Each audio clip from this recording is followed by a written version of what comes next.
is Gilgeous-Alexander.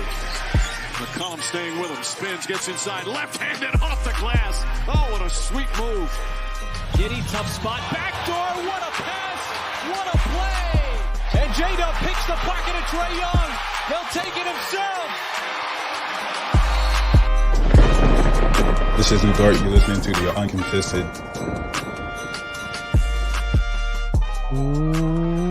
What is up, and welcome to the Uncontested podcast, coming to you live Sunday, May 26th, as the Minnesota Timberwolves, it looks like Kyrie just tied the game at 92 apiece. If you listen to this on Monday, it's late news, but we are locked in on this Game 3 of the Western Conference Finals. I'm your host for the evening, Jacob Niffen. Before I introduced my co-host and our guest today, I want to let you guys know that we are brought to you by the Blue Wire Podcast Network and the two best fast casual restaurants in OKC, Dave's Hot Chicken and Spark OKC. We also have some news. Stay tuned later in the show for the charity drive we are doing. Nick and I have to pay up some money for some bad predictions. We are hoping you guys will join us. We'll have some more information on all of that coming up in the second half of the show, because we want to get to the first half of the show. I just mentioned him. I've got Nick Crane here with me. Nick, how are you? I'm great. This is a crazy game, and apologize to Eric, who's our guest, for making him podcast through what should be an insane finish here in the next 8 minutes.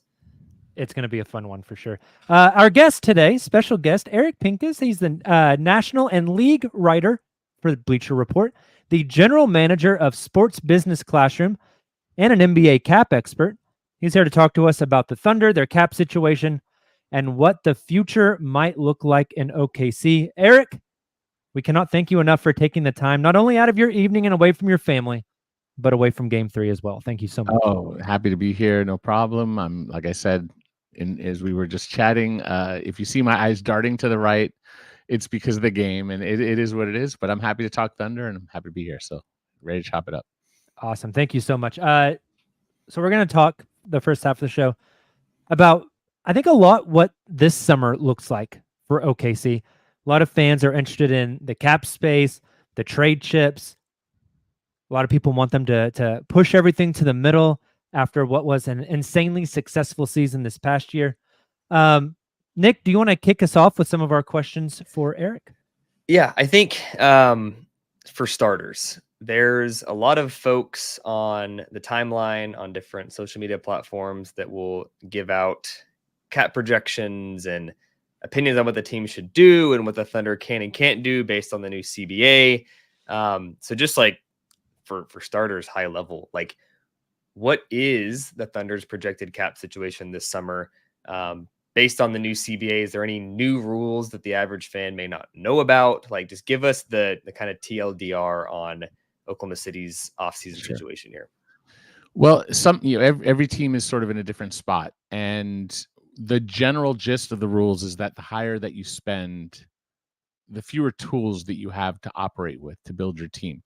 So Thunder fans right now may not really need to dig into that, but kind of overhanging the Thunder is the reality that they are probably going to need to pay some of these players soon.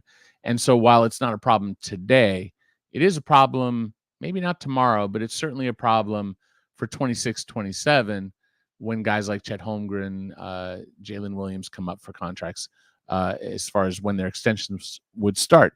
Josh Giddey's the first decision, and it doesn't have to be made this summer, but he is eligible for an extension, and then he'll be restricted next season. So his money, if there's a raise for him, will start next season. If they reinvest, not saying they will or they won't, but if they do, his money starts to rise starting next season and then the year after. So short term, Thunder don't really have to worry about that. They're projected to be a team that is under the salary cap. So these aprons that restrict your spending don't really come into play. And just the general idea is that when a team spends, and I can give you the very rough idea of the numbers, the cap projects to be $141 million. The tax $171, the first apron about $179, and the second apron about, we'll call it 190. These are all sort of rounded numbers. So as a team spends higher and higher, the more difficult it gets to make moves. So for instance, the Clippers they haven't made a decision yet on Paul George because they're well over they're going to be in the 200 range. All they have at that point is just minimums. A team like the other LA team, the Lakers, they committed to a hard cap and had like a hard limit, and they're stuck at that limit until July. So you have to make that decision. Well, not the Thunder, but most teams have to make the decision. Do they want to trigger that? Now the Thunder are really facing, do you want to get into tax? Those are kind of decisions. They don't have serious issues with all of these lines. Tax is a penalty. It's just money. Ownership typically for a team doesn't want to pay tax unless they're a contender. You can argue that the Thunder are a contender and it's at least worthwhile paying tax, but you don't just pay tax for the sake of paying tax. And you also you need the tools to build. And so I get the desire to go for it for a Thunder fan because the team was, fantastic this year. I don't think even I can't guarantee, but I can almost guarantee that anybody in the Thunder front office was shocked at how successful this season went. Now they knew they had a good thing going. They knew they were going in the right direction. They expected to be a playoff team, but expecting that to being like one of the best teams, certainly at least by record in the West, just a fantastic story. They're very young. It's a team that plays above its years in terms of maturity. So the question is, do you sort of go for it? But really going for it would mean what can they spend in their situation? And if the cap is 141 million, and let's say they're going to let Gordon Hayward walk as a free agent and not reinvest, or if they do reinvest, it would be for a lot less. Their budget could be in the neighborhood of about $33-ish million. And so that's it's not quite a max, but it is enough. And then theoretically, if they got out of money, traded one or two guys, not necessarily easy, but theoretically they could get to a max slot if they really so desired. So to just wrap that up, the maxes, just so that that's the next question. What's the max? So the max for a player was 0 to 6 years of service in the league. That means either a rookie or someone who's been around for 6 years, 35 million. These are all projected numbers. 7 to 9 is about 42, and 10 years plus is about 50, a little bit lower, 49, whatever, but in those range. So, you can go after LeBron, but you need 50. Yeah. You can go after whoever might be a good target. I'll let you come up with those names that you might be interested in, but they have a legit amount of money to spend. And I'll just caveat that to say that you just have to consider how long of a big commitment they would want to make, given that they do have to pay in a couple of years, specifically Chet and Jalen.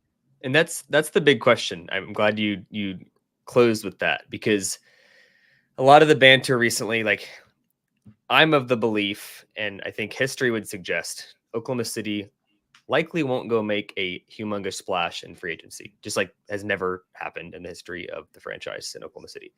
Outside of like Paul George, which was technically like that's retaining their own free agent. That doesn't really count. Exactly. Let's say that they did want to go sign for, maybe even trade for a guy on a max contract. Based on the new CBA and like the number of quote unquote max guys you can have, like, is there a world where they could, with SGA already being a max player, Chet and Jalen both projecting to be as such, if they signed a guy or traded for a guy this summer that had more than 2 years on their deal, meaning it would bleed into the Chet and Jalen first of their extension, are there rules that suggest they couldn't do that? Or is that just like really tricky financially? No, there's no couldn't here. And this is like a little background. You have the NBA and you have the NBPA. The NBPA is really the organization that represents the players. All the agents are arms of the, player's agent is an arm of the NBPA. They're the ones who hash out the collective bargaining agreement. And what really matters to them is the strength of that the NBA has guaranteed contracts, that it doesn't have a hard cap. Now, what's been introduced in 2017 and even further in 2023 in the collective bargaining agreements is sort of a choice an optional hard cap. So if you don't optionally trigger those caps, you could spend however much you want. So that's why we have the Warriors, the Clippers, the Nuggets, several other teams that are, even the Celtics, that are in the range of, I'd have to look at them, but at least in the ballpark of 200-ish million or 180-ish million in payroll this year, which is substantial. And so there is no hard limit, but there really becomes a practical limit, which is as you're at these upper levels, you're paying significant luxury taxes.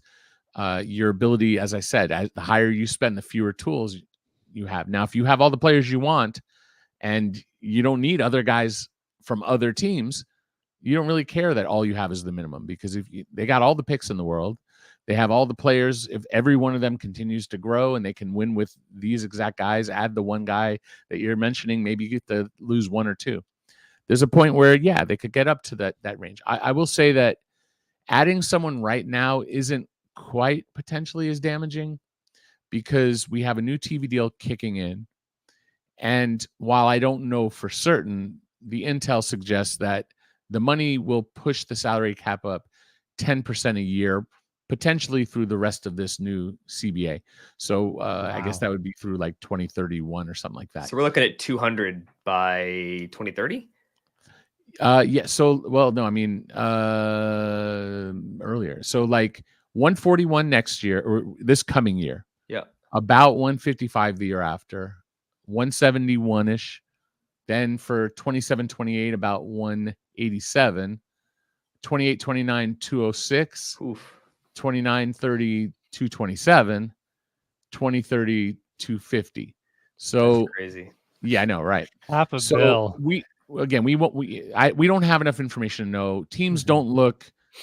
They look about 2 years in advance, and they at least have an idea of like, okay, like if we're going to commit to 4 guys at this money in 4 years or 3 years, let's say you draft the number 1 pick this year and you're looking at the next, you have other guys who were drafted last year, like the Pistons or something, whatever. Like they look at all their players, and if they maxed them all out, you at least have to look at the numbers. But let's say that you got somebody who's on a current max, and that max is, you have your exceptions. You have like your Stephs who are grandfathered in by whatever. But generally speaking, if you're getting a guy who's making 30-something million and the max climbs to, say, in 27-28, 65 million or 56 million, or the lowest range, 47 million, then if you have somebody at that year who's in the 30s, now it's no longer quite as egregious. So I view the Thunder as a team with opportunity, but also one that, like, every fans in general just want the name, right? Go get the name. And to me, getting the name is very dangerous, because like usually the name was built up off of what they've done in the past. And once a guy starts to reach 28, 29, 30, that's probably their peak.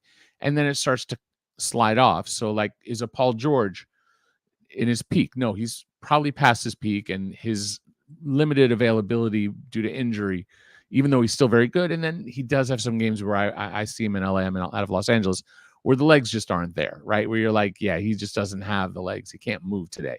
And enough rest, you're like, man, Paul George is like one of the best wings in the game. But then a different game, you're like, eesh, so there is a danger with that. And I was just arguing with some fans of the Lakers who were saying they should go get Trae Young. And I'm like, well, like, what does Trae Young do to help them beat Denver, right? Does he guard Jamal Murray? Does he guard Nikola Jokic?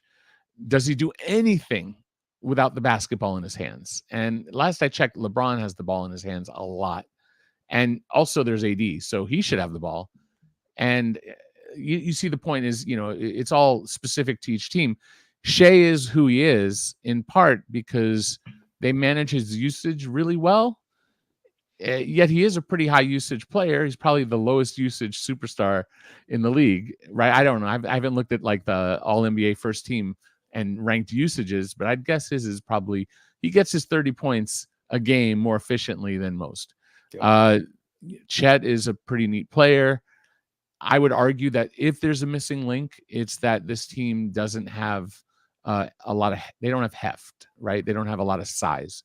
And so when I watch the Lakers play the Thunder, I'm like, man, the Lakers need to play them in the playoffs if the Lakers want to advance.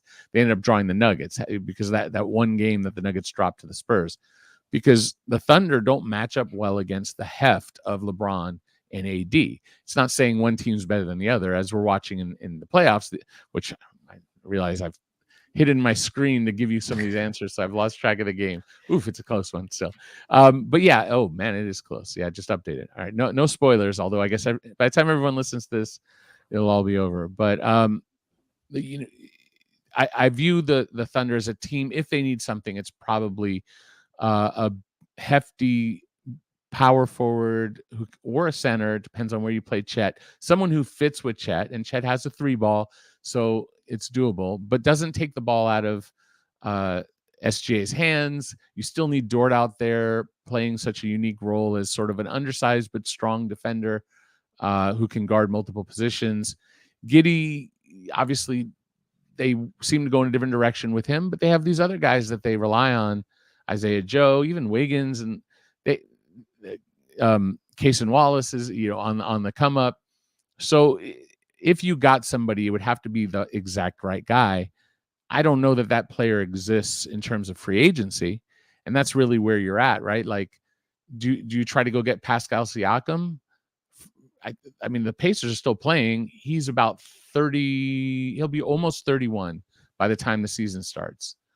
Like Tobias Harris is over 30. He's not a needle mover. Miles Bridges is more of an offensive player and has some personal baggage. Like, you start going down the list of like, those are some of the bigger wings. You look at the bigs and it's like, yeah, they can make a run at Nicholas Claxton. You can argue it. They can, but does he fit with, does that change who the team is? Right. If you have him and Chet starting, or I suggested, I think back maybe 2 months ago, Isaiah Hartenstein is like a obvious fit but then all these injuries happen with the Knicks, and the guy's starting on their playoff team. He's with CAA. CAA is very closely affiliated with the Knicks. So it's like, where do you go with that money, I think, is really the big question for the Thunder. So they have it. We've kind of talked about what it means and what they can do. We've kind of narrowed down, at least I have, from my point of view, on what they might need with that money. And then I'm struggling to find what they actually do with it. For sure. Eric, for my question, I want to rewind a little bit. So you mentioned around $35 million cap space for the Thunder this summer. Few questions surrounding that I kind of know the answer to. I don't want to try to dumb down our audience, but I want to be accessible to everybody, regardless of where they're coming in to listen to the show. That $35 million, you mentioned the salary cap, the tax, the first and the second apron. That $35 million is below the salary cap. Yes? Right. Correct. Once they reach that salary cap, because you have to spend at least 90% of the cap. Once they get there, are they still able to spend money up to the tax line? And how are they able to spend that money in between that cap line and that tax line? So once a team goes under the cap, they basically, I mentioned tools before, that the higher you spend, the fewer tools you have.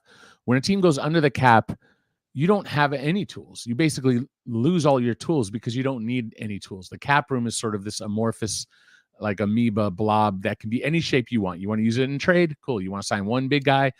You want to sign a bunch of small ones? You could do a lot of different things with the cap room. But once you run out, now you get one tool. And that one tool is what we call the room mid-level exception. It doesn't hard cap you. It's about $8 million this next season. And so if I say they have 33 million, they technically have that plus 8 million to spend. And so that would push them closer to about 150. So let's say they spend exactly the amount they have to spend. They fill up the rest of their team. They actually have to get to 14 players. You always have minimum contracts, so you can always sign a player for the minimum. We're also including the draft pick that they have. They actually don't have any seconds, I don't believe, in this draft. I think they just have one pick in this draft, right? How they don't have any seconds in this draft blows my mind. Well, they traded out, like they have 50 seconds, but none in this draft. Yeah, but I mean that was also, I mean, it is widely considered a mediocre draft, and there are going to be good players. We'll look back and say, man, how did this guy go so low? It's because no one, and you can't, as a team, you can't look and go, oh, we should have had a pick and gone after that guy, because it's like most people had Hawk as like 20 something, and most people had Pajemski in the second round. And so now we look back and say, oh, they were top 5 rookies this year, but like that's with hindsight. And this is not a great draft to bet on. It's a low, it's not a good bet. And the Thunder wisely bailed out to make sure that they also have they have guys that they don't even have time to develop, like Jang and Isaiah Joe is not even really a prospect anymore. He's like a vet on this team. Same thing with Wiggins. Like, he plays a role. They still have Jalen Williams with the Y. I don't know how y'all deal with that when you're doing your show, but I'm here for it. Impossible. Yeah, I'm like, someone needs to trade for both Bogdanoviches. Like, I'm like, make this. I'm a big fan of that. Get all the greens on one team, or the Jaylen Brown and just do a team full of colors. I that's how I would operate if I was running a team. I'd probably get fired pretty quick. But the point is that they can spend $8 million in addition to that, and they can also keep their own free agents. But that gets to be complicated, because having the rights to a free agent takes up space. Now, the only free agents they really have are like Biyombo, who's a minimum, so that's really negligible, and you could always re-sign him at the minimum. Muscala, same. Hayward is the one where technically he takes up $50 million of their space with his rights. So the very first thing they do is either A, renounce him, or B, re-sign him to whatever that contract is going to be. Let's say that they work it out. He's going to stay at $6 million. I'm just making up a number. You would do that first. Or technically, because it's less than $8 million, maybe not. Maybe you use that $8 million on him and you renounce him outright, and then use $6 million of the $8 million. So there are different ways to go about it. The tax, it's going to be hard for them to get to the tax. The best way to get there would be through trade, where you're bringing in more than you send out. But I mean, they're not trading Shea, they're not trading Dort, they're not trading Chet. And if they trade Giddey at 8.5 roughly in salary this next season, they're only bringing back so much. Like, even if they brought back 15, you're subtracting 8.5. You're not getting there. So again, those higher numbers are not especially relevant for the Thunder, those guardrails that are in place for some of these other teams. Again, they matter in the future when you have to pay the other dudes, but right now it's not an issue. Now, we can certainly find plenty of players for that $8 million or under. You could do a couple of guys, one at 4, one at 2 at 4, one at 5-3. What you come about combinations. They also don't have a ton of roster space too, because they have players that they probably want to keep. They're not. And they could also opt out Isaiah Joe and make him restricted, and then pay him so that he won't go to unrestricted free agency, which is similar to what happened with Jalen Brunson with the Mavericks, where they didn't have the option and he left. Whereas it would be similar to Jokic with the Nuggets. They opted him out a year early after he was a second-round pick. After the third year, they opted him out on a 4-year deal, gave him big money early when he was restricted, so you don't lose him. So I could see Isaiah Joe getting paid. If they want to keep Aaron Wiggins, they could do the same, and maybe you're saving 5, 10, 8, 7, some number of cap space for them. That's certainly a possibility. Or you could use those room mid-levels on them. So, but the bigger question is neither of those guys fill that gap of power forward size. And while certainly it's possible to get someone at number 12 in the draft, that's pretty dicey that you're going to get somebody who's ready to play at the level that's in any draft, let alone this one, which isn't considered a great draft. They're probably getting someone closer to Jang, who's like a guy with potential who needs some time to develop and may or may not even get time to develop on this team. So, I mean, I'm sure some fans would have loved Cason Wallace to play more, right? So it's just the nature of you need young guys to play for them to get better. So I think that's the dilemma. Dilemma is that there's probably not someone in free agency, which then begs the question, who is out there via trade? And that's a little trickier to figure out. So, Eric, it's like you've done this before, because every time you finish your statement, it just leads perfectly into my follow-up question. I wanted to ask you about trades in that cap space. Let's throw some numbers out there just for fun, just for an example. So you mentioned 33 million in cap space. Let's say there's a guy out there who makes $40 million that the Thunder are interested in trading in and bringing in. How does that work with the $33 million of cap space? Is it just you trade someone worth $7 million and then you can bring back the 40 because 7 plus 33 is 40? What are the rules behind that? And how does timing of all of this stuff matter? So you're either trading a player's salary and generating what's called a trade exception for that salary. It's not the trade exception that we talk about. Oh, you have a year to use a certain amount of money. It's what's called a simultaneous trade exception. And what that does is it allows you to pad a certain amount. So let's say that you can add 7.7 or so million this next year, starting in July. Or you could take in up to 125% plus a little margin. Or even if it's a smaller number, you could basically double it, a little more than. I don't want to get too detailed other than to say that you can pad a player's salary, take back more. If you're taking back more than you're sending out, you're triggering a first apron hard cap, which we've already established probably doesn't matter for the Thunder. For your question, it seems like if you want a $40 million player, there's no way to get to that with a player's salary, unless it's Shea's salary, and we'll call that a non-starter. So you need to absorb that into the cap room. So you technically have $250,000 of wiggle room. You would need to be within $250,000 of that player's salary. So the Thunder would need to get to 40 million in cap space, or technically 39,750 if the player made exactly 40 million. So you also have to consider their number 12 pick. That matters. It goes against the cap. So we're talking about Shea, Dort, Chet, Giddey, Kenrich, Kaysen, Jang, Jalen, Lindy, Waters, who I have on their books. They can get out if they would like to open up a little bit more room. Isaiah Joe, similarly, they can get out of some of these guys to keep. I wouldn't, but you could technically get them off your books and maybe use the room. There's a little wiggle room as you try to get higher and higher up to that number. And then there's also non-guaranteed is Jalen Williams with a Y. I assume they would want to keep him. What's different about Jalen versus Lindy, Isaiah, and Wiggins is that those are team options. They can be opted out and you still have the rights. Jalen is non-guaranteed. The only way out of his money is to waive him and you lose the rights. And someone would almost undoubtedly claim him because he's a good enough prospect at that price. So I'm penciling him in as being kept.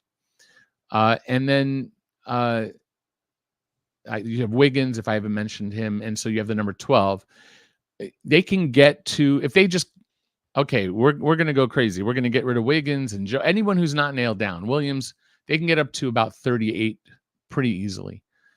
But it's not entirely practical. So I think then you start looking at maybe needing to get out of the salary of Josh Giddey or Kenrich Williams or both. So that's how you would open up to get to 40 or a little bit more. So it doesn't have to be a trade to the same team. It could be like the Brooklyn Nets. They could use a point guard. They have a trade exception, plenty of trade exceptions. They could just take Josh Giddey off the hands of the Thunder, maybe give some sort of draft compensation. Easy, done. No players going back and forth.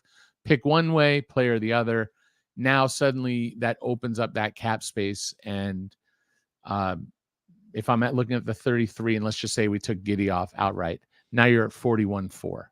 So you're already there. So that's just an example. And obviously the iterations of possibilities are not endless, but they're immense.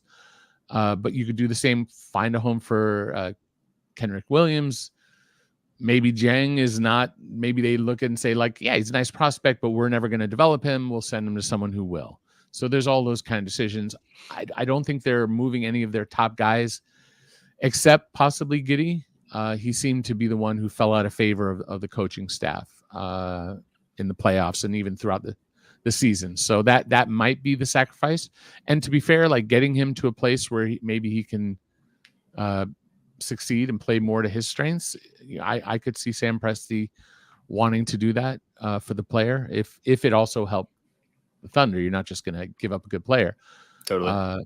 So yeah, I think there's some real flexibility to get up to a player, certainly in the low 40s, as we start to talk about like getting rid of both Giddey and Kenrich. And I mean, they could get closer to 50, not quite at 47 or so. I'd have to check 46.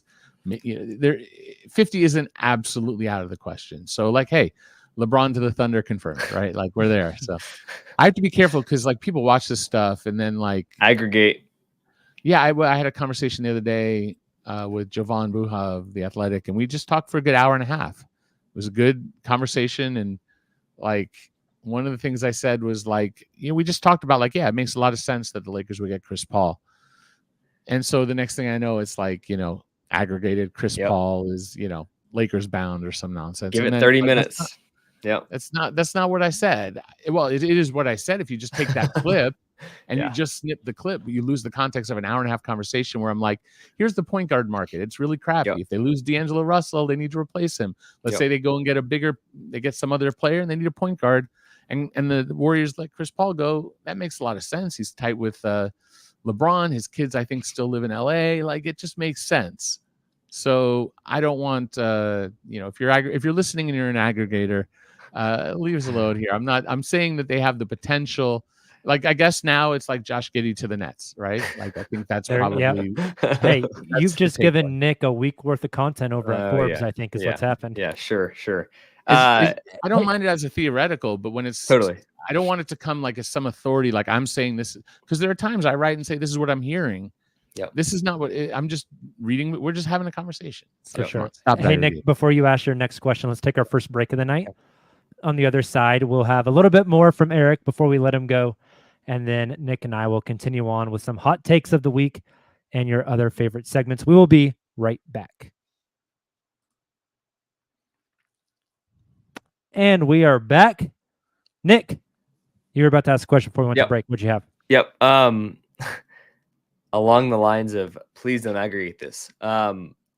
This is less of a question of like, what do you think will happen? And more of a, if you were Sam Presti and you're sitting in the GM seat in Oklahoma City, you're familiar that this team is rapidly rising up the NBA ladder in terms of teams that have future championship aspirations. Obviously have a lot of financial flexibility, unlimited assets. Like, what are you doing this summer? Like, are you making the star trade? Are you making like a trade for a guy that's top 7 in your rotation? Or are you just like letting these guys develop and giving it one more year or maybe even a couple months and wait till the trade deadline to make your move? Like, what are you doing if you're in these shoes? I mean, you kind of got to go with the way that the coach coaches the players that he has, right? Like this is, well-respected coach off of a, coach of the year type performance. You're going to coach to what he wants. So there needs to be an understanding that the moves you make fit with his vision. So if I'm in charge, I'm trying to make sure that I'm really servicing what the coach wants, but at the same time, coaches want to win now. And like, you also have to work, coaches don't always have the best player eval skills because they're maybe focused on the now, and a GM needs to be focused on like 2-3 years worth. Like, who are you investing in? It doesn't seem like Giddey is the future for this team. So like, I would probably look to relocate him. I don't know where his value is, but I do think there are some teams that would have value. I'd probably, if there's a player that I guess that's really the key, is like, whose minutes are you taking? So if Cason Wallace is getting more minutes as a shooter and Isaiah Joe and these guys are getting a little bit more minutes, but someone's minutes need to go into that front court sort of. It's not really a vacuum because they handle it well, but someone's minutes are going to have to drop and they will be replaced. And I guess you sort of figure out how to use Giddey's minutes there in theory to get that kind of power forward E type guy. Now, like I would need to really digest like Isaiah Stewart II with Detroit, because money wise, he's 15 million flat. It's a very friendly contract. Over time, it gets better. But we talked about the cap going up in our first segment. So his money, even though it's flat, is actually cheaper every year. It's going down, even though the dollars based off a percentage of the cap. Yeah, exactly. Percentage of cap is usually how we try to do these sort of things. So if he's percentage of the cap this next season, he might be 17. The next year he might be 9. The year after it might be 8. I have to no, that's off the. It's 10.6 this year. Then it drops to 9.7, then 8.8. So you see how it's a descending contract theoretically by POC, percentage of the cap. He's had some outbursts in terms of emotion. Like he tried to murder LeBron, which was pretty amusing. But like he kind of took it past amusing to like, okay, that was a little much. So I would do my homework. But there's didn't he try to fist fight the guy from the Suns in the locker room?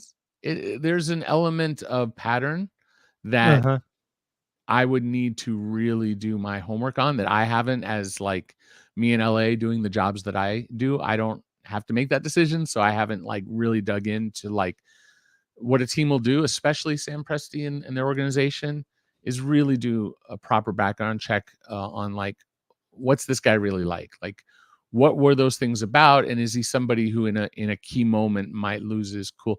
Like Rasheed Wallace was one of the best players of his generation, but there were times that his emotions and his temper and his technicals got in the way of the team's success. So, but he's an idea of that. Like, he's not necessarily like he's not like a 7, Chet is your size. You don't necessarily want to pair Chet with more of the size. You want somebody who's sized, but not like gigantic, and somebody who can sort of balance that. And Isaiah is like tough as hell, physically strong. And here, like, you have 30 something in cap room. Here you're using half of it. And you're not like we're just going to go after a name. You're getting someone who's in the right age bracket, can grow with the team. So that I'm just starting to like click through, and it's like team by team, there's, it's like hard to find somebody who's really available, who at least by the buzz, who fits that. Obviously, if Hartenstein was available, he'd be a great get. There's a limit to what the Knicks can pay him, but at the same time, do you want to overpay him? There's a point where it's a diminishing return, where Isaiah at the right number is beautiful. At 20 million now, it's like, well, now if it was a short deal, like they did with Bruce Brown, they gave him like the Pacers gave him like 20 and then 22. So like, I think it was like 42 over 2. And the second year was a team option. And they used that to get Siakam, because you're basically taking your cap room and putting it into a player that's very tradable. Now I could at least argue that. I think the Knicks are going to have to pay him, but he's someone who's on my list. Again, I don't know ultimately what will happen. It's theoretically possible that a Rui Hachimura would become available from the Lakers, in that maybe they're not making a trade with the Thunder, but they're making a trade with someone else to get somebody. And he is a bigger wing who, I don't know that he's perfect, but like he has good size, and I don't know that he guarded Jokic, right? And I thought he guarded Jokic pretty well in rotation. Like was he perfect? No, but like he was a good first line of defense. So I think you might, maybe see what I'm getting at. Guys who are of a certain age where they're not 30-ish, like Siakam, who's probably staying in Indiana. Players who fit into that power forward-y. Maybe they could do a little 3. Maybe they're 5s. If they're 3, they're big 3s. They're not really 3s. They're more 4-5s. But like, how do you fit them in with Chet? They just have to. It has to work. I don't think someone like Jaren Jackson is available. he would be like the dream for the Thunder, right? Like that would be like I've said that as well. Yes. That's like ridiculous. Like if you put Jaren Jackson on this team with Chet in this group, I don't know how anybody beats them. Like, I mean, yeah, you would have to deal with Jokic, who has just, and Jaren is not the heaviest, like bulkiest guy, but man, that would be a tough team to deal with. But I don't think that's in the cards. I don't love Bobby Portis for this team. I don't really think he's the right guy personally. However, in terms of money, he has one more year right now at about 13, and then he has a player option for 13. He's probably going to want to get paid, and then you have to deal with that. I don't love him for you can argue it. I could see how someone could like Bobby Portis. Me, not for this situation, but I could see why. I wouldn't do like anything like every once in a while people are like, oh, Brandon Ingram, we should get Brandon Ingram. It doesn't matter what team. I like Brandon. I do. I got to know him really well. I'm just saying, like, he's an offense first player. He's got great length, but has no heft.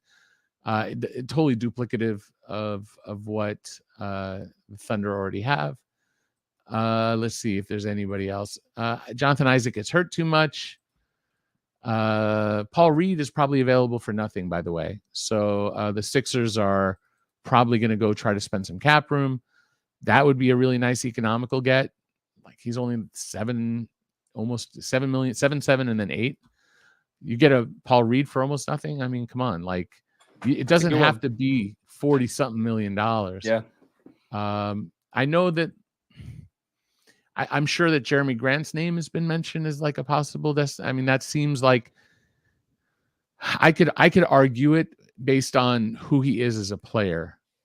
He defends well. He does a bit of everything. He isn't that hefty in terms of like body. He's not like super.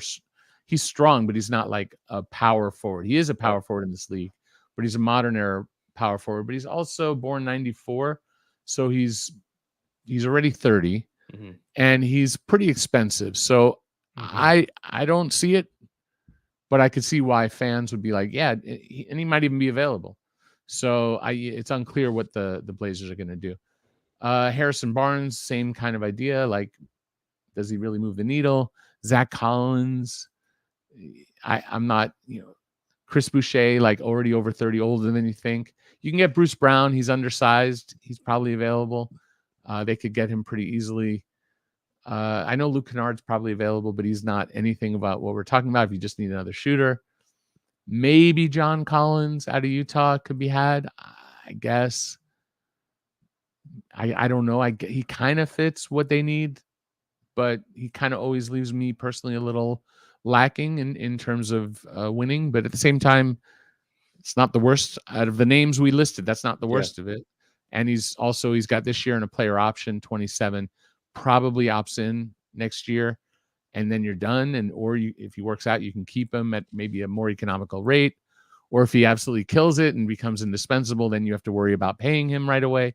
So there are some issues there. And then I'll just leave it on. The last one is probably not a good idea for this team, but Kyle Kuzma is like a 4 who can score. I don't think he really fits what we described as like the need for this team. So that's just my glance through the 30 teams or the 29 teams. And again, we already went over free agency. It ain't great. Other than Hartenstein, it's kind of blah. Yeah. Circling back to one other team real quick before we get you out of here. You had mentioned Pascal Siakam's name a few times. Some people in the chat are mentioning it. I've wondered for a while as well. It kind of feels like Indiana, although they've been awesome, looking like they're probably going to get swept in the Eastern Conference Finals, but to make it this far, hugely successful season for them. They took the dive and went and got Pascal at the trade deadline. They have a little bit of a glut at that big forward spot. Obviously, Pascal eats up a lot of those minutes. But you've got guys like they just drafted Jarris Walker this past season. They have Jalen Smith, who they acquired, I believe, last year from the Suns. Any of those Pacers kind of strike you as interesting for this team who might be available? Well, the way that the Pacers tend to work, if you're going to pay Siakam big money this summer, obviously it's going to hurt Walker's development because he's probably not going to get time to play as much as they would like. However, they have some time for him. He's not extension eligible for a bit. He's only just finishing his first year. The way the Pacers in their small market, they kind of need economical players. So I would imagine, and I can't say with certainty, but they probably hold on to him. And like, I guess if there was a trade that compellingly made them some hyper contender as opposed to where they are now, which is, one of the last teams standing in the East, I guess, but I think they're going to hold on to Walker. Jalen Smith has a player option and is not really a top of rotation guy. And I also feel like Obi Toppin, who kind of started a little blah at first there, has sort of found his role and is much better off the bench as opposed to being a starter. So I could imagine them reinvesting in Obi and Pascal and keeping Jarris, and then either Jalen Smith. Well, they also have Isaiah Jackson. They're kind of tweeners. They're 5'4s. There's a reasonable chance that Jalen Smith opts out and just sees if there's money. And that's definitely not a bad choice if you're the Thunder. I mean, he's a solid, talented guy who's probably not too expensive, who could help you, and you're not spending a crazy amount of money. Or you could try to acquire Isaiah Jackson via trade. A lot easier to get someone when you have cap room and free agency. So I think Jalen Smith is that's a name I overlooked. That's definitely, I mean, that was a quick glance. We could probably come up with at least another 5 or 6 or 7. The list it's just not going to be crazy. But it's really going to come down to, like, number one, what does the coach view as like workable? Whose minutes do they take based on the best team by record, or at least tied in the West? That really moves the needle forward. That doesn't get in the way of the other players they want to develop. And then who is the right number so that when the time comes to pay Chet and Jalen, that the books don't they don't get into those upper tiers like we're talking about too quickly. It's somewhat inevitable to an extent, but I think the Thunder should be able to manage it properly. And they're pretty diligent in what they do. They have all these picks, which is great because as wonderful as the team is now and as young as they are, players do age out, and it's just the nature of the game, and players get hurt. And I'm not wishing any ill on anybody, but the time will come to where they will need to add younger talent back at a higher tier level. And so if they keep flipping picks into more future picks, that's not a bad thing either. And it might be frustrating for the fan where there's like we want them to go get it all now. No. But I hear that from about every fan base when I do shows like this, and everybody's fan base wants it now. And it's just like, there's 4 teams and there's about to be 2. Yep. And Boston fans have thought it's their turn for like 5, 6, 7 years now. However long this Jaylen Brown, Jason Tatum thing's been going has been pretty special, but it hasn't crossed that line. So, and this Dallas thing, man, if Luka, assuming these other, given that we have some results from what we've been watching, assuming that the Wolves and the Pacers are done, if Dallas has Kyrie but they have Luka, it's pretty wild. But we're gonna have to on the Thunder side, I think there's a lot of it's a conservative aggression where they have to make a move to improve, but it's really easy to make a move that sets you back in ways that are really maybe not always obvious.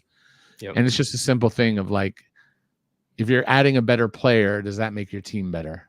And the answer is not always yes. Right? Like, is Trae Young a better player than D'Angelo Russell? Depends on the team. I can argue, like, based on pure numbers, that Trae's better. You could dislike both. That's fair. You could like one more than the other, but like, Trae is twice the amount of money, not exact, but in the ballpark of D'Angelo. And if you're acquiring him, you have to give up pieces to get him. And then you're tying up your money because he's a very expensive player. And as whatever team that might be, Trae is $43 million this next season. So, and he has a trade kicker, though. I don't know if it kicks. Let's see. Where is he at 6? Yeah. So it might not kick, but he is a very expensive player this summer. Capital So- efficiency is a real thing. Yep. Yes, sir. So, thank you for the insight. I think the lesson there, for those that are listening to this that want the Thunder to make the big move, you don't want to be short-sighted. Like this team with the draft capital and the current financial flexibility they have could be really, really good for like close to a decade. But one wrong move to be good next season can like really hinder that window. It's interesting. There's a lot of ways they could go. I agree with you, Eric. There's not a lot of free agent names that I love that like move the needle. There's guys that are like, yeah, he'd be a fun 9th or 10th man, but nobody that moves the needle. It'll be super interesting to see how they go this offseason. But Eric, before we let you go, we took more time than we bargained for. Let everybody know where they can find your work. Tell us a bit about Sports Business Classroom. I think the takeaway there is if you liked what you heard and you learned a lot on this pod, there's a lot more to be learned that Eric could teach you elsewhere. So let's hear it. Well, first of all, you could always find me. I'm on whatever Twitter is, X now, at Eric Pincus, EricPincus. And I write for Bleacher Report. I just cover whatever's going on, but I'm out of Los Angeles. And Sports Business Classroom is a program in Las Vegas at Summer League. It's an immersive program where you're actually in the bowels of the Thomas and Mack Arena while the games are going on, or all morning, all night. We're there. It's an extensive program. It's July 14th through the 20th. And we have I'm teaching the salary cap with Bobby Marks of ESPN, which is like, I feel like if you want to learn the salary cap and you're learning it from us, you're probably good luck finding better than that. I'm bragging about Bobby. I mean, I'm pretty good, but Bobby's excellent. So between the two of us, we're going to hook you up. We have people we have a media and broadcast major. So we have a salary cap major, media and broadcast. Our teachers are our instructors, like J.A. Donde, who's about to be put in the Hall of Fame, Howard Beck, who's a legend in the media industry, Katie Heindel, who's absolutely wonderful. She's been with us for several years, and Casey, or CP, the franchise, who built Knicks Fan TV, who's new to the program, but in the time that I've been working with him since we started planning, just thrilled with the energy he's bringing. And then we have Scouting Video Analytics. It's run by Seth Partnow, who was with the Bucks, really wrote the book on analytics, is a really wonderful guy. And we have a bunch of people who are with teams right now. I don't know how many. I have to look to see who's been announced. So I'm trying to dance around it. But you're learning from actual NBA people. And the goal of the program is to help people get jobs in the industry. It's not like a fantasy camp. It's not like you're there to just, I love basketball. And if you go to sportsbusinessclassroom.com, or just look up Sports Business Classroom, Eric Pincus, you'll find my contact. Hit me on Twitter. Ask me questions. Is it right for you? It's not the cheapest program. It's an investment in who you are and what you want to do with your career. We only have like a handful of spots. I wish I could say and it's not a sales technique because I'm not a salesperson like in the least. We're probably full. We were like two weeks ago, we said we had 20 spots left, and we did. And now we've got we're waiting for 2 people to finish the registration. And we have about a few more that are in the queue that are we haven't sent them paperwork yet, but the numbers today said 7, but we have 2 guys who might join us from Australia. So I don't know. It's going to be full. And what's great is that we have success. And there's everyone has a different path, whether it's working for a team in the NBA or the G League or the WNBA, or working with the NBPA or an agent, or a shoe company, a media company, starting your own podcast, writing for a paper. There's so many different avenues into this, or just scouting for a team, or just scouting for a scouting service. There's just so many ways into the industry to do what you love to do. And we have a great reputation because we've been doing this for several years. And the owners of the program are Warren Legary and Albert Hall, who literally created Summer League in Vegas. So it's legends. Yeah. So when a team sees that on the resume and they reach out to us and say, hey, I saw that, so-and-so took SBC and they're applying for this position. What's your thought?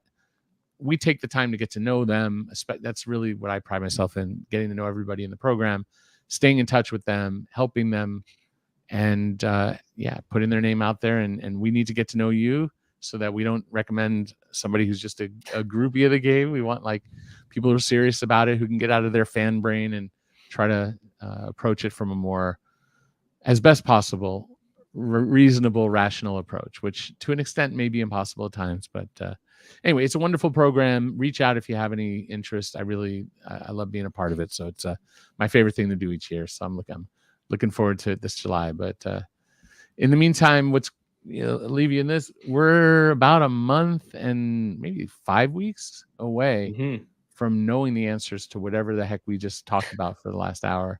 It won't we won't know everything. Some of these things may take till like August or start of camp. Yeah. The heart of them will be decided within like 5 weeks or less. Yep. So can't wait. Love it. It's exciting.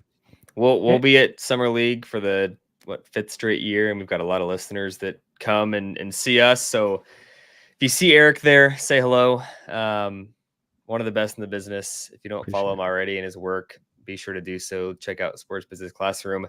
Eric, thank you. Phenomenal guest appearance. Sorry we took you away from a crazy finish to Game 3 versus Dallas, or Dallas versus Minnesota.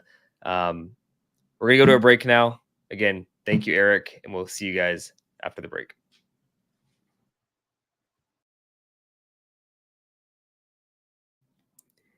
We are back. Jacob, take us where we're going next.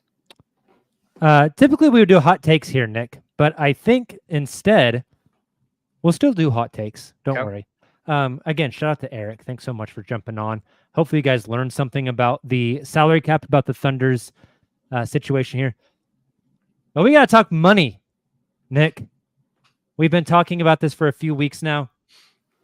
We did predictions all year long. If you are a longtime listener of the podcast, you know that yours truly won the predictions contest for the regular season. If you are a new-time listener, you are hearing it now. I won the regular season predictions contest. But what's more important is for each game that we predicted incorrectly, Nick, we each had to throw $1 into the pot to eventually donate to a charity. We decided we would challenge the degenerates of the show to match our contribution. Now, between the 5 of us, our contribution is $156. So rookie numbers. Those are low. We're hoping the degenerates will show out. We took a lot of input on what the charity should be. We put it on a Twitter poll yesterday. We narrowed it down to 3. We put them on a Twitter poll. Yep. And the winner is, I want to make sure I get this right, the Safe Haven Animal Rescue of Oklahoma City. Fits perfectly for the dogs, right? This team where the barking dogs all season long. I got the dog shirt on right now. So we are donating to an Oklahoma nonprofit that exists to be a safe haven for animals that have been abandoned or on the streets. They can always use money for supplies, vet bills, food, etc. They have no clue we're doing this. We're just going to drop a bag on them. So, Nick, I'm sharing on the screen now for our listeners the PayPal QR code and the Venmo QR code. In no way you were smart enough to figure out how to make this graphic. Oh, this is just simply a Google Slides with 2 pictures on it in presentation mode. Incredible stuff. I do what I can. I'm no Nick Crane with the PowerPoint, right? Well, I've on the record said I'm matching personally. I don't expect anybody else to match personally, but every literally dollar and cent counts for these beneficiaries. So don't expect anything, but would love every penny that people could offer up and make the local Oklahoma City community a better place. 100%. For those of you listening to the pod and not watching it, if you want to donate, the Venmo is just at the Uncontested. Very simple, very easy to find. The PayPal is the uncontestedsports@gmail.com. So one more time, the Venmo, if you have Venmo, if you're in the States, I didn't know Venmo was only in the States until Meek in the chat hit me up the other day. If you want to send Venmo at the Uncontested, If you want to send PayPal, the PayPal email address is theuncontestedsports@gmail.com. We'll be very transparent with all the money. Nick, how long we want to keep it up before we donate? We want to donate next Monday, keep it up a week? I say June 1st is Saturday. Let's say June 1st is the deadline. Okay. And we might keep it up until Monday, but let's say June 1st. Sounds good. June 1st. Get your money in if you want to help us support Safe Haven Animal Rescue here in Oklahoma City. I'm going to leave the QR codes up for a while, Nick, but let's jump to some hot takes. Let's do it. Awesome. The East Hollywood pop-up sensation turned fast casual superstar, Dave's Hot Chicken, is bringing the heat to Oklahoma in Bricktown, Edmond, and now open in Chisholm Creek. Their mouthwatering sliders and tenders are offered at 7 spice levels, ranging from no spice to Reaper. Each piece of hand-breaded chicken is spiced to order using a blend crafted specifically for its heat level, or no spice at all. You can also get sides of house-made kale slaw, creamy mac and cheese, and crispy seasoned fries. Visit Dave's at one of their 3 locations in Oklahoma City today. Obviously, it's if you're listening to this live Sunday at 10, you can't visit today. But they will be open tomorrow, so go hit it up. Nick, I need to know what your hot take is, brother. Give me more guidelines on the hot take and what we're trying to get at. So we said we'd do guidelines in the offseason. I'm going to be honest with you. I was so focused on getting stuff ready for Eric that I put 0 guidelines on this. So it could be okay. literally Well, whatever let me put guidelines on it. Let's do guidelines on free agency / trade. Okay. For this week at least. I think it's gonna rotate a bit. I said on the pod talking to Eric, I don't think free agency is a thing in Oklahoma City. Like maybe they sign Jalen Smith like that. Like Jalen Smith would be like a bonkers free agent signing for Oklahoma City. So I'm gonna go What's more the biggest trade. free agent signing name in Thunder history, Nick? Nerlens Is it Nerlens Noel? Patterson? Patterson felt huge at the time. Like I know he's a guy that never really like did a whole lot, but he was like this Raptors corner 3 did more than Gordon Hayward did. Well, that's true, but he felt huge at the time. Especially it was on the heels of I think it was like trade for Melo, then sign P-Pat, and it was like, whoa, this team's doing stuff. So I'd say in the moment he felt bigger than Nerlens. Fair, because Nerlens was like weirdly enough, Nerlens was never obviously he was good enough in Dallas to get offered that huge contract, but I think they were like banking on the youth. By the time he got to OKC, he was like 25, 26, I believe, and like actually contributed, like was a solid defender. He was really good for OKC. Yeah. All to say, my hot take is that Oklahoma City this offseason trades for a player. I'm not going to say he will be a starter next season. They will trade for a player that finishes 5th in total minutes played. So their guy next season that finishes 5th in total minutes played is a new acquisition as of the 2024-25 season. Medium. Interesting. I'm giving you a medium because I think they're trading for a starter. You think so? I feel very confident. So to put it back on you, are they trading for a starter that's better than Giddey and he's relegated to the bench? Or is Giddey traded and that starter's handed the starting spot? Great question. Doesn't have to be the same trade. I think Giddey is out and somebody new is in. Wow. And could I think Kaysen be the starter? No. Okay. I love Kaysen. I would love for Kaysen to be the starter. Do not think it's going to I just think I agree with Eric that they need size. Yeah, I agree. I agree with Eric that they need size. So I guess this will be my hot take then, is they bring in somebody who is going to start for this team via trade this summer. That'd be significant. I mean, I'm not going to give the Mavs a ton of credit. It's not what I do. It's not my forte. They're a team that just like progressively like traded and stacked on previous trades. Like it was like Dinwiddie, who wasn't great, but then they like turned all that around and got like the next guy, then turned that around, got the next guy, turned that around, got the next guy. Like Oklahoma City, it's all like segmented. Like everybody thinks Oklahoma City has to trade for like their championship roster this summer. They could, in theory, trade for this new starter you're referring to in the offseason. Then at the deadline, they could trade for their Malik Monk. Maybe it's Colin Sexton. Then maybe at the deadline, they also trade for like some backup big. And all of a sudden, which is what we see in Dallas, their top 6 rotation players, like half of them weren't there 12 months ago. Like that's a real thing.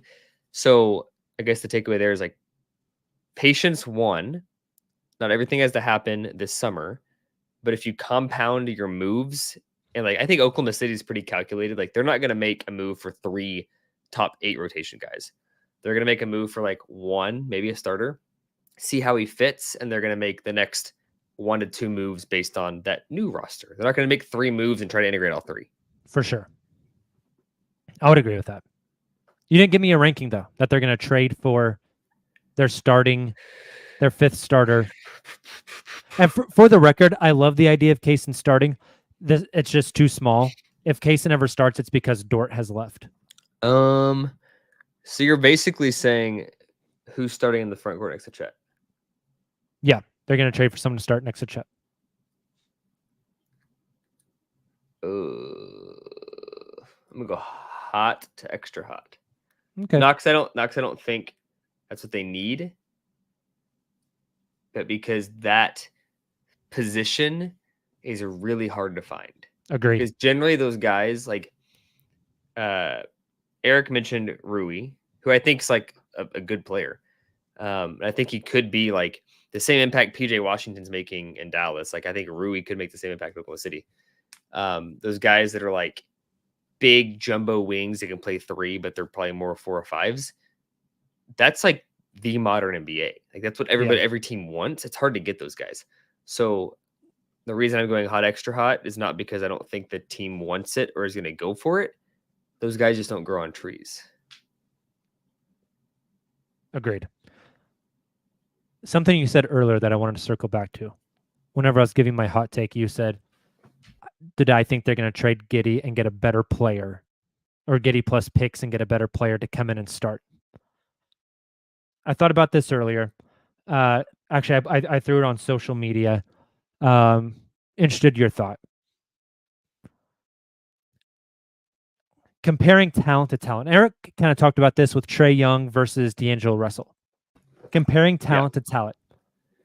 I think the Thunder could bring in somebody a little less talented than Josh Giddey to that starting role, but it makes the team better because the fit is cleaner. What about that for a hot take? I don't think that's that hot. I will caution that's one of those short-term, potentially impulse moves. Like, we're going to rabbit hole this if we're going to do it. Let's do it. Josh, my wife's out of town. I'm off of work tomorrow. Nick, I got nothing but time, brother. Let's go. Josh Giddey, you could trade him. We'll do like an extreme example. Kyle Kuzma. Let's say that Washington, I don't think they necessarily would, but you could trade Giddey for Kyle Kuzma straight up. I think Kyle Kuzma, although his defense is horrible, in a lot of situations in these playoffs where like Mark is really good at like defensive scheme and probably masking a guy like Kuzma, needed like some shot creation. Mm-hmm. Like we're talking about a team that was a questionable arm foul on a corner 3 from going game 7 with the team that's about to go to the NBA Finals, maybe sweeping the Western Conference in the Minnesota Timberwolves and the Dallas Mavericks. I think Kuzma could have done a lot of things with Thunder. He's probably a cleaner fit. He spaces the floor. He's roughly the same size. I think he'd be really good in the short term. What happens in those types of deals is that the Josh Giddey player that's 21 ends up being like really damn good in Washington. Mm-hmm. Like really good. Like really, really, really good. The unfortunate part is that in Oklahoma City, he may not get the developmental minutes he needs. Like I think Josh, if he had like one more season of tanking where he could like really get confident and get back in his groove, could be really dang good at 22, 23. He's not going to get that in OKC. Like it's high stakes from here on out. Can I offer counterpoint? Yeah. I think what you're saying is very true, that Josh could go somewhere else and then he explodes. And you're like, oh God, like, why did we do that? That was a bad trade. Like Josh got so much better. I see it as more of a DeMontis Sabonis, Tyrese Halliburton trade. Halliburton wasn't going to do this in Sacramento because the ball was never coming out of Fox's hands. Agreed. So Josh could look much better in Washington, for say. Yeah. But that's because of the opportunity he is afforded, because the role in Oklahoma City has shifted so much more. That's not the skill set they need with these other five. I was about to get to that. I agree with you, actually. Sorry. No. 100% agree with you. Like you're 1000% right. I believe that in good franchises, I'm not saying Sacramento is good or bad. I'm very confident that a player will reach his ceiling, but it might be slower. Like Josh could go to Washington, for example, and pop year one and be like incredible. You could say Josh would never have done that in OKC. Like he wouldn't have the opportunity. I'm of the belief that if you gave Josh 2 years or 2.5 years, he could reach the same ceiling that would have taken one in Washington. Like the development we often think is like on court minutes. I think development happens off the court. A lot of it does.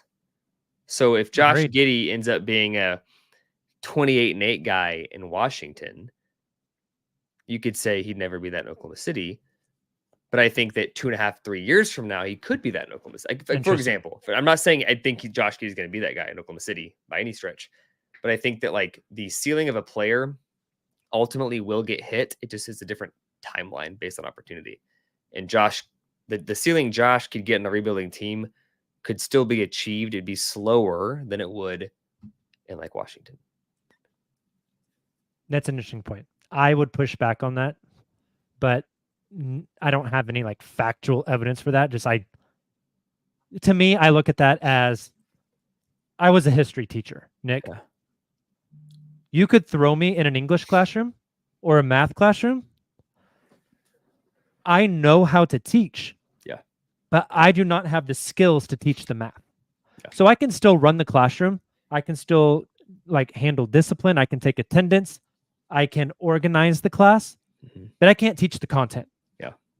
Josh Giddey knows how to play basketball and he can grow and he can get better, but who he is at his core as a basketball player, I just think no longer aligns with what this team needs. Yeah. No. And so I wonder if you give him 5 more years.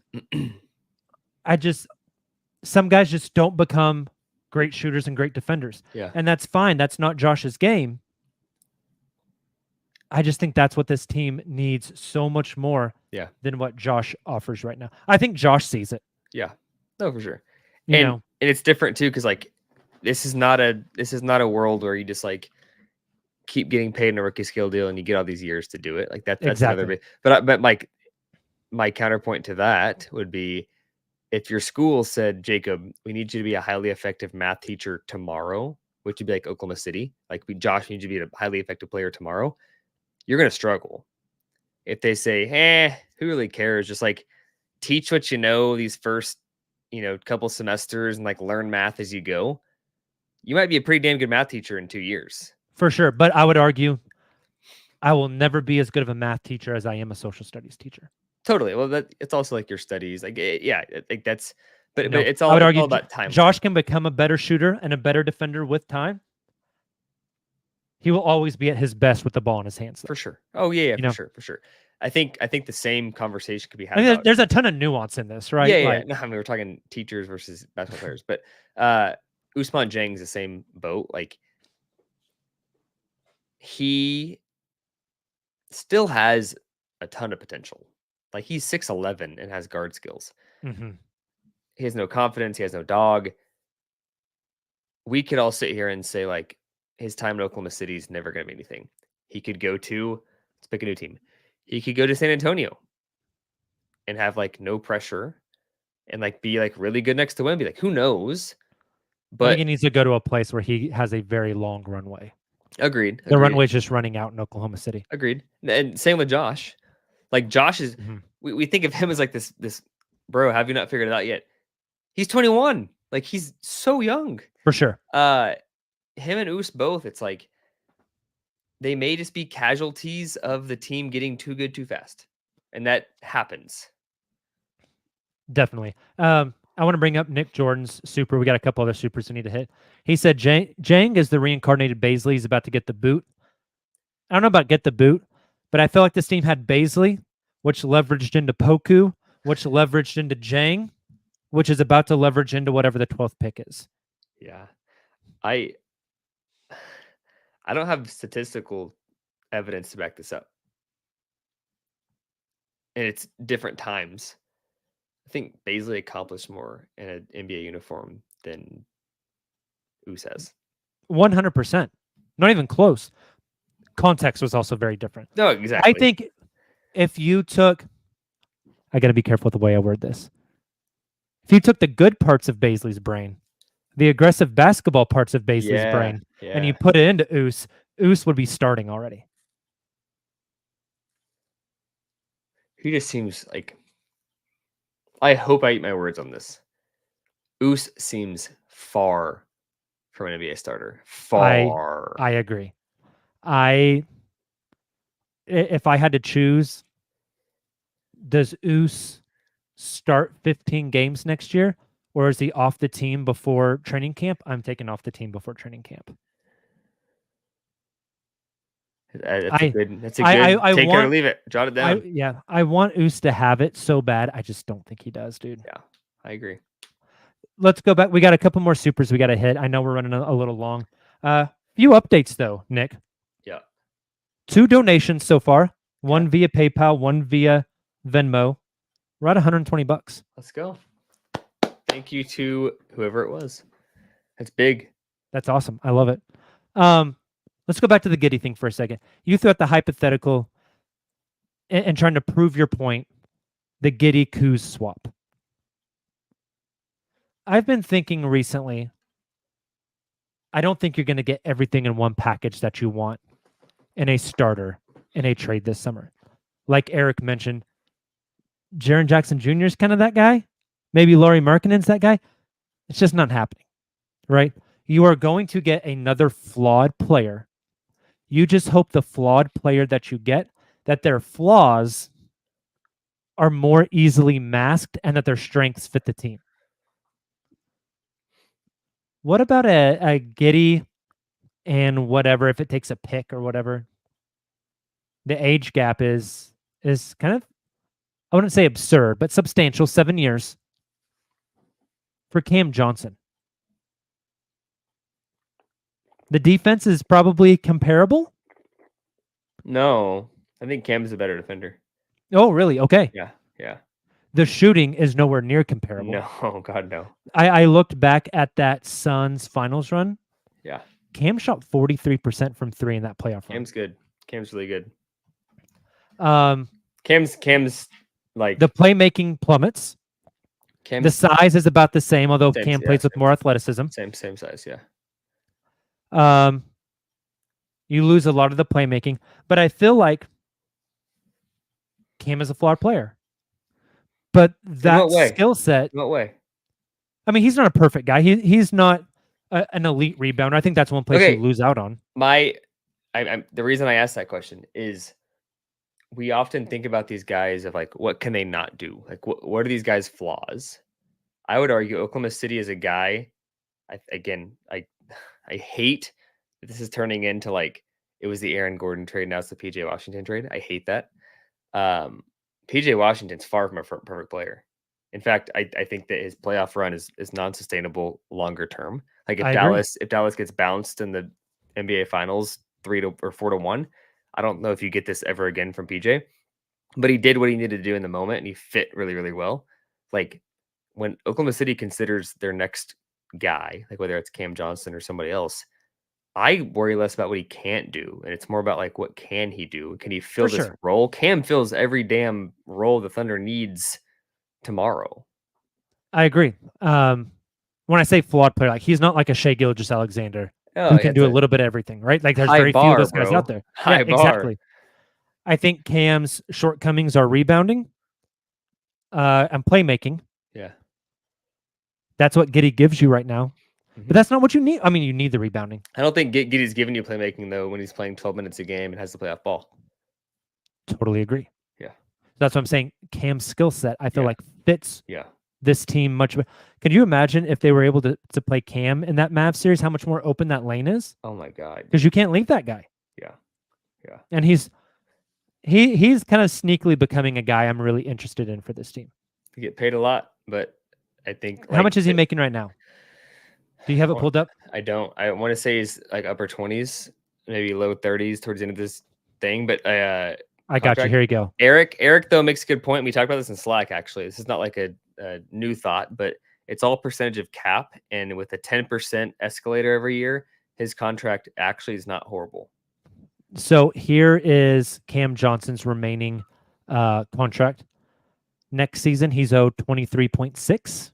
Oh, This season after that, 25-26, he is owed 21.6. The last year of his deal, 26-27, he is back to that 23.6 again. that's a great deal. I thought it was like 28 to 30. 23, 21, 23 over the next great. 3. That's great. That's probably what you thought you were going to sign Josh for. That's a whole conversation. Let's table that one. Okay. At the beginning of the season, that's probably what you were hoping to sign Josh for. Yes. Cam is 7 years older. He's 28 years old. I think that matters. It's the Kuzma example again. Like Josh could be incredible at 27, 28. It's not that Oklahoma City shouldn't have kept him if they do trade him. It's that his runway was not the same runway that their jet was trying to take off and win a championship. It's just it happens. It's a good thing on a good team. Yes. Nick, I know you're ready to go. I am ready to go as well, but people gave us money on the internet to ask their questions. Let's talk. We'll work in reverse order.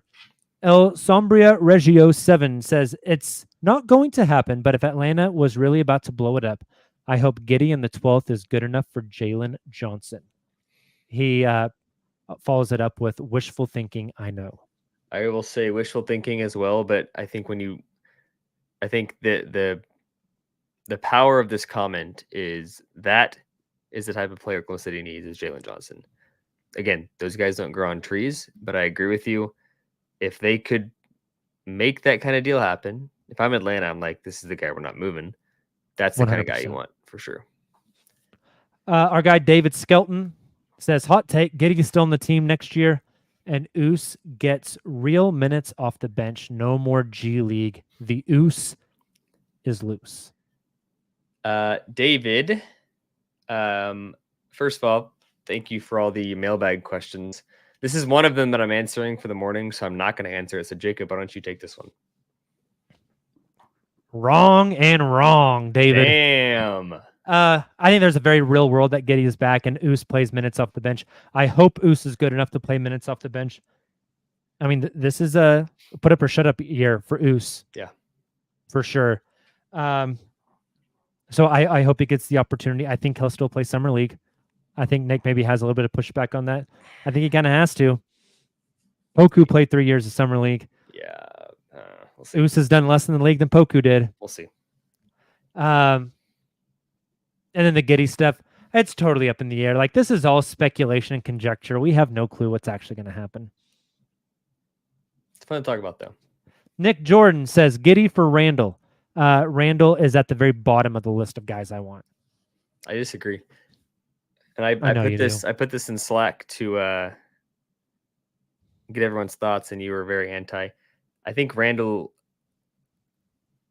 gets a negative view, like as a lazy,